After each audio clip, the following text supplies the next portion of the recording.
Hey, welcome to Hex Room.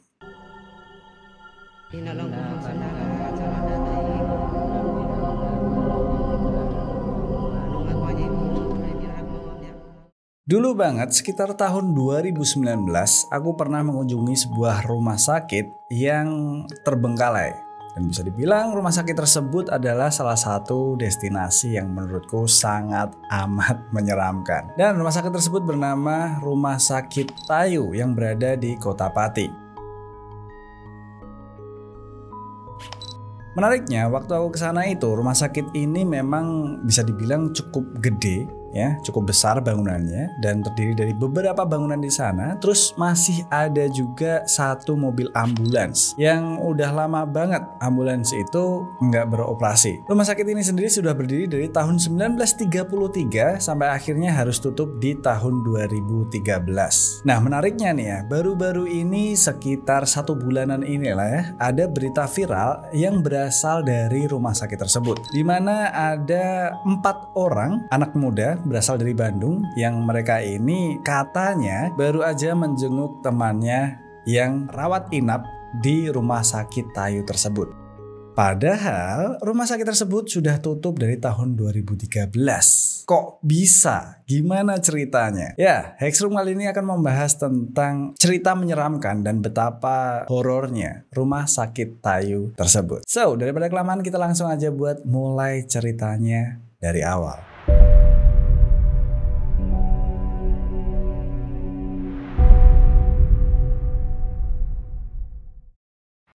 Jadi dulunya rumah sakit Tayu ini dibangun pada tahun 1933. Sampai akhirnya pada tahun 1970 hingga tahun 2000 rumah sakit ini bisa dibilang memiliki pelayanan yang sangat bagus. Sampai-sampai rumah sakit Tayu ini dijadikan sebagai rumah sakit rujukan di wilayah Kota Pati bagian utara.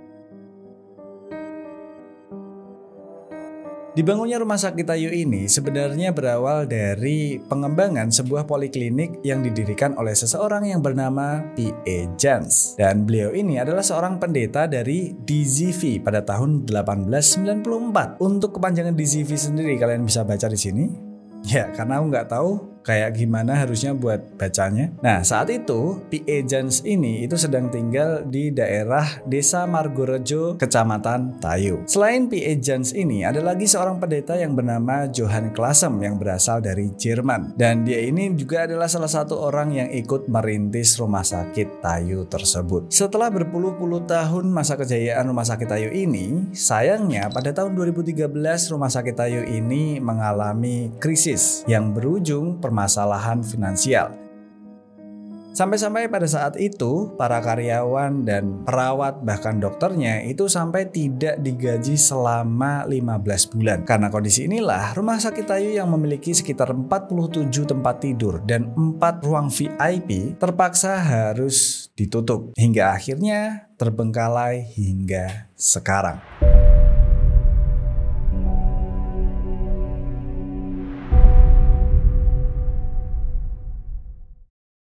Setelah penutupannya pada tahun 2013, rumah sakit Tayu ini tidak pernah digunakan lagi. Tidak pernah ada kegiatan apapun di tempat tersebut. Ya tentu aja gedung-gedung yang besar-besar itu akhirnya tidak terurus sama sekali. Dari sanalah kemudian rumah sakit Tayu ini menjadi memiliki nuansa yang mencekam. Bahkan banyak cerita-cerita horor yang muncul dari rumah sakit tersebut. Selain Hex, banyak juga YouTuber-YouTuber atau orang-orang yang iseng aja gitu yang udah datang ke rumah sakit Tayu ini. Dari sekedar pengen buat merasakan gimana mencekamnya, sampai orang-orang yang mencoba untuk uji nyali di sana. Nah, menariknya nih, ada beberapa orang yang mengaku memiliki kemampuan supranatural itu memberikan kesaksiannya tentang rumah sakit Tayu ini. Dan katanya karena rumah sakit Tayu ini udah lama banget nih ditinggalkan dan tidak ada yang mengurus sama sekali, akhirnya banyak sekali makhluk-makhluk astral yang sudah menghuni rumah sakit tersebut. Kata mereka yang bisa melihat hal-hal supranatural, banyak sekali perwujudan dari makhluk-makhluk astral yang ada di sana. Dan beberapa di antaranya itu memiliki perwujudan seperti perawat atau suster gitu,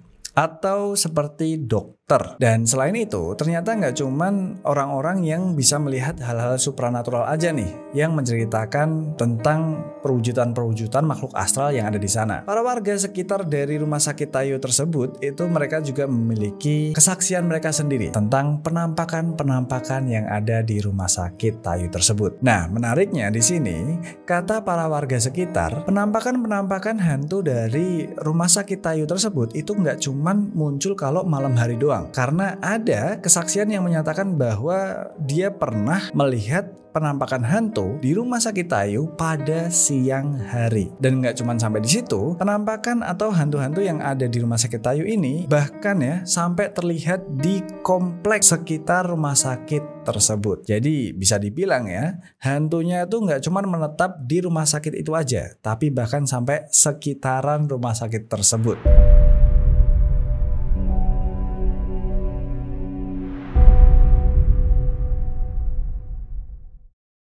Menurut pengalaman warga sekitar yang pernah dirawat di rumah sakit Tayo tersebut, sebenarnya kehororan dari rumah sakit Tayo ini itu nggak cuman berawal dari ditutupnya rumah sakit tersebut. Jadi katanya sebelum rumah sakit ini ditutup, masih beroperasi ya, tapi kondisinya udah krisis gitu, udah hampir bangkrut gitu lah ya. Ada seorang pasien yang mengalami gangguan secara gaib dan bisa dibilang ceritanya cukup ekstrim. Jadi ceritanya saat itu ada seorang pasien yang sedang dirawat inap di salah satu ruang pasien di rumah sakit Tayo tersebut. Dan ketika malam hari, pasien ini tuh tiba-tiba aja kebangun gitu karena mendengar suara yang cukup aneh. Suara ini terdengar seperti suara langkah dari seseorang. Dan kalau bisa dibilang ya, suara langkah ini tuh kayak kaki telanjang gitu. Nggak pakai sepatu, nggak pakai sendal, ya kayak kaki telanjang melangkah di lantai.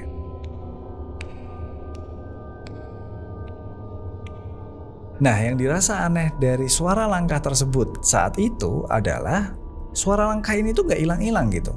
Kayak suara langkah yang mondar-mandir gitu terus. Ya dia kan lihatnya otomatis ke bawah ya. Dia lihat ke bawah, dia lihat ke samping kanan kiri, nggak kelihatan ada orang. Dan kemudian setelah pasien ini bener-bener mencoba buat fokus gitu kan, ngikutin arah suaranya, dia mulai nengok nih ke arah dinding yang ada di dekat kasurnya.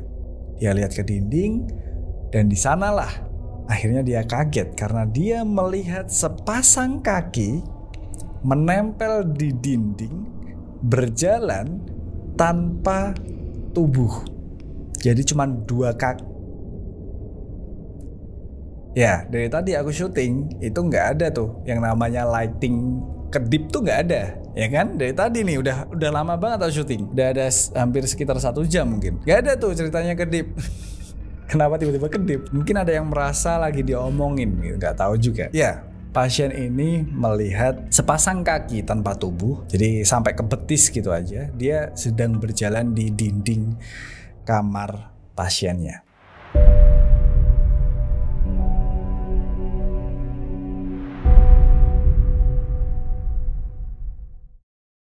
Nah, berikutnya aku akan membahas penampakan-penampakan yang pernah muncul di rumah sakit Tayo tersebut. Ini menurut kesaksian para warga, ditambah dengan kesaksian orang-orang yang katanya memang bisa melihat hal-hal supranatural ya. Yang pertama, di rumah sakit Tayo ini, itu yang paling sering kelihatan, itu adalah penampakan suster yang sedang mendorong kursi roda pasien dan melewati lorong-lorong rumah sakit tersebut.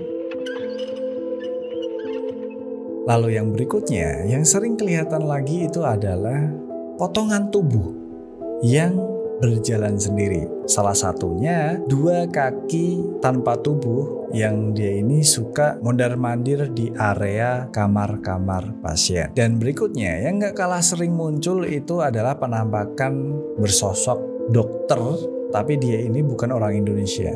Bisa dibilang ya dokter bule gitulah. Setelah itu ada yang bersaksi juga katanya sering melihat penampakan kuntilanak di rumah sakit tersebut. Terus ada juga yang bilang sering gitu ya, ada muncul sosok tinggi besar bermata merah yang katanya sosok inilah yang menjaga rumah sakit tersebut.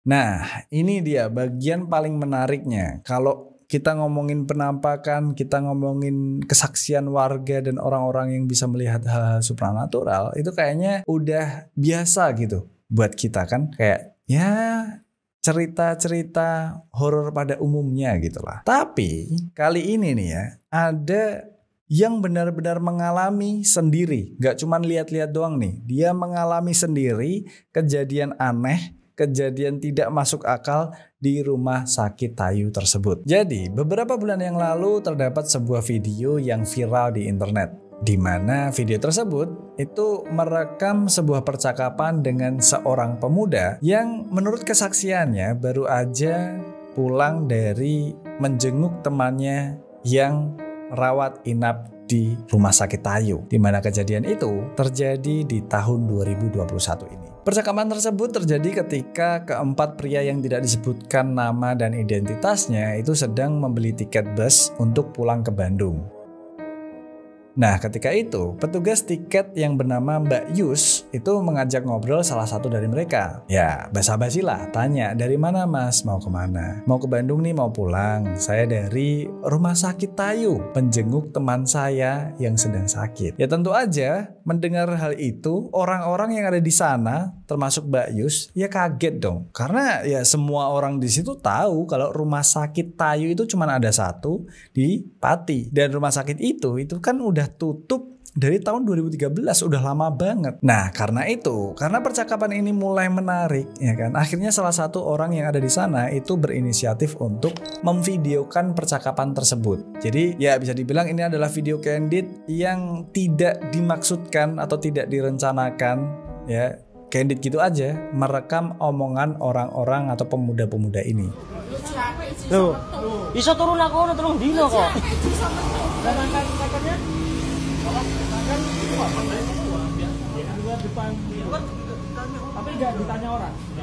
Nah, untuk cerita detailnya sendiri, bagaimana bisa keempat orang ini berasal dari Bandung, tiba-tiba ada di kota Pati, terus datang ke rumah sakit Tayu itu. Jadi ceritanya saat itu, salah satu dari keempat pria itu tuh ditelepon sama temennya. Ditelepon sama temennya yang udah lama banget gak ketemu. Jadi ya bisa dibilang agak aneh juga ya. Temennya dari Jawa Tengah udah lama banget nih gak ketemu, tiba-tiba telepon gitu aja. Nah, temennya ini di telepon tuh bilang kalau dia tuh lagi sakit dan dia kangen banget sama temennya yang ada di Bandung ini. Terus minta buat dijengukin. Ya, karena si orang dari Bandung ini ya yang bercerita semua ini itu merasa bahwa dirinya kayaknya gak ada salahnya deh. Walaupun udah lama banget nih gak ketemu, tapi buat silaturahmi kenapa enggak sih gitu. Ya akhirnya dari situ si orang ini ya yang berasal dari Bandung ini itu memutuskan untuk datang menjenguk dengan mengajak ketiga temannya untuk menemaninya. Dan singkat cerita, berangkatlah keempat pria ini dan sampailah mereka di kota Pati.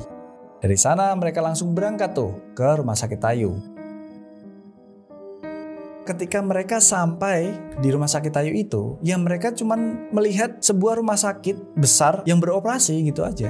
Biasa aja, nggak ada yang aneh sama sekali. Saat mereka masuk pun, mereka bertemu dengan para pasien, bertemu dengan para perawat, ada beberapa dokter yang lewat juga. Jadi mereka benar-benar melihat sebagaimana layaknya rumah sakit biasa.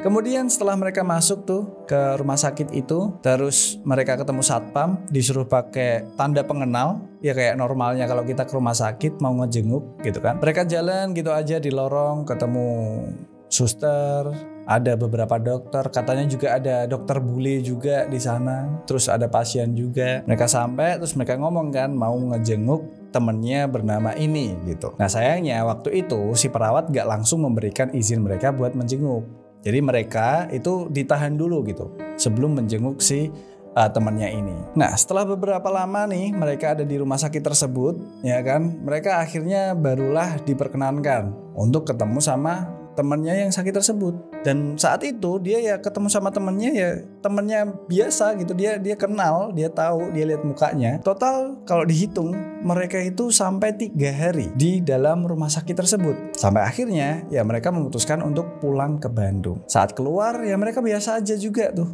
nggak ada yang aneh sama sekali. Mereka nggak melihat tuh keanehan dari rumah sakit yang sebenarnya sudah terbengkalai itu. Nah, mendengar semua cerita itu, orang-orang yang ada di tempat pembelian tiket bus itu ya jelas kaget, bingung kan. Ada salah satu orang nih di tempat itu yang nyoba nanya gitu. Terus kalau kalian nih beneran 3 hari ada di sana, kalian nih makannya apa selama itu? Kalau dipikir logika ya benar juga. Mereka 3 hari di tempat yang sebenarnya terbengkalai, mereka makan apa? Nah, akhirnya mereka cerita kalau mereka itu makannya tuh di warung-warung di depan rumah sakit Tayo tersebut. Jadi kalau mereka keluar dari rumah sakit itu, di depannya itu banyak tuh deretan warung-warung. Terserah mereka tinggal pilih apa. Dan selama 3 hari itu ya mereka makan di sana, belinya di sana, tapi tidurnya itu di rumah sakit tersebut. Tapi kenyataannya kalau dilihat sekarang ya, di kondisi sekarang ini, di depan rumah sakit Tayo itu tuh cuman ada satu warung aja yang itu ngejual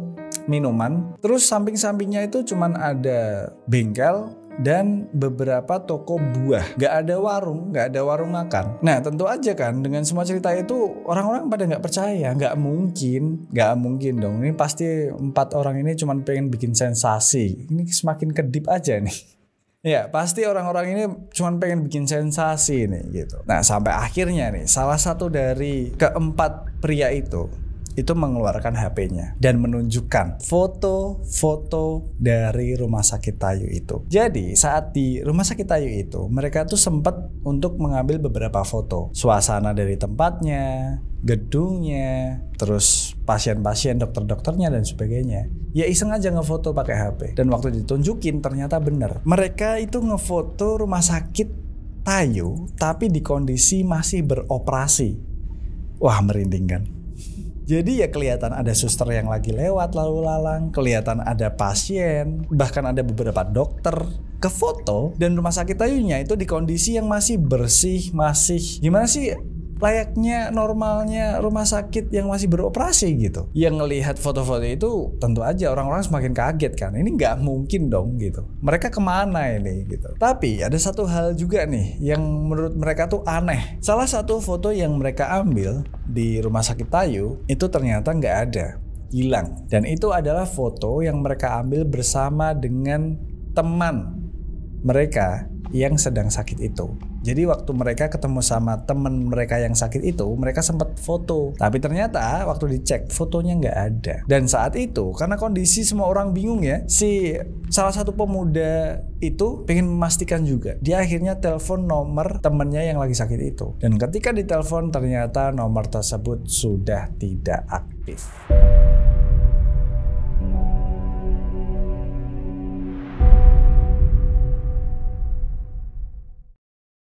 Nah, tapi ternyata cerita keanehan seperti ini itu nggak cuma terjadi sekali aja di rumah sakit Tayo ini. Ada cerita yang lain nih, yang hampir-hampir mirip, tapi ini menurutku lebih ekstrim lagi gitu, lebih aneh lagi. Jadi, 2 tahun sebelum terjadinya kejadian yang dialami oleh beberapa pemuda ini ya, ada seorang ibu-ibu berasal dari Kudus yang dia ini akhirnya melahirkan di rumah sakit Tayo tersebut. Jadi ibu ini yang tidak disebutkan namanya, dia ini udah mau melahirkan nih, udah benar-benar kencang perutnya, udah mau melahirkan gitu. Dibawalah oleh suaminya ke rumah sakit. Dan salah satu rumah sakit yang mereka lewati ini ya rumah sakit Tayo ini, karena kondisinya udah hampir lahir gitu. Ya udah langsung dibawa masuk. Nah saat itu menurut kesaksian dari suami istri ini ya, rumah sakit tersebut ya terlihat normal aja, nggak ada yang aneh sama sekali, sama kayak yang dialami oleh para pemuda tadi. Dan ibu ini dibawa ke rumah sakit itu, langsung ditangani oleh para perawat dan dokter di situ, dibawa ke ruangan dan dibantu sampai melahirkan. Nah untungnya kelahiran tersebut berjalan dengan normal dan berjalan dengan aman gitu, nggak terjadi tragedi apapun. Ibunya yang melahirkan selamat, anaknya pun selamat, dan akhirnya mereka pun pulang sampai rumah dengan selamat. Cuman yang aneh di sini adalah 2 tahun yang lalu itu berarti sekitar tahun 2019-an. Dan di tahun 2019 itu berarti udah ada sekitar 6 tahun rumah sakit itu tutup dan terbengkalai. Nggak ada orang sama sekali di sana. Terus siapa nih? Perawat-perawat, dokter-dokter yang menangani ibu ini sampai melahirkan. Dan seperti itulah tadi cerita-cerita dari Rumah Sakit Tayo ini. Menarik sih ya menurutku ya. Apalagi 2 cerita tadi tentang para pemuda yang mereka nginap di rumah sakit tersebut beserta foto-fotonya. Dan ada juga ibu-ibu yang melahirkan di tempat itu. Padahal seharusnya rumah sakit itu sudah mangkrak atau terbengkalai dalam waktu yang sangat lama. Gimana menurut kalian? Apakah cukup menarik pembahasan kali ini? Cukup serem cerita kali ini? Silahkan tulis di kolom komentar. Dan satu lagi aku pengen tanya nih ke kalian, kalau misalnya kalian ya pengen konten story room tapi konten cerita gitu lah ya, cerita horor gitu buat dihidupin lagi, silahkan komen di bawah, karena aku pengen tahu juga nih kalau misalnya konten itu ada, apakah kalian cukup tertarik gitu ya, ceritanya tentang hal-hal menyeramkan horor seperti ini. Dan nanti pengalaman-pengalamannya pun akan aku ambil dari pengalaman kalian. Cuman ya bedanya story room kali ini tidak akan ada itu gambar-gambar visualnya, nggak ada, cuman aku aja bercerita. Jadi kalau kalian tertarik silahkan tulis aja di kolom komentar. Jangan lupa juga buat like, subscribe juga channel ini. Yang terakhir, bye. It's behind you now.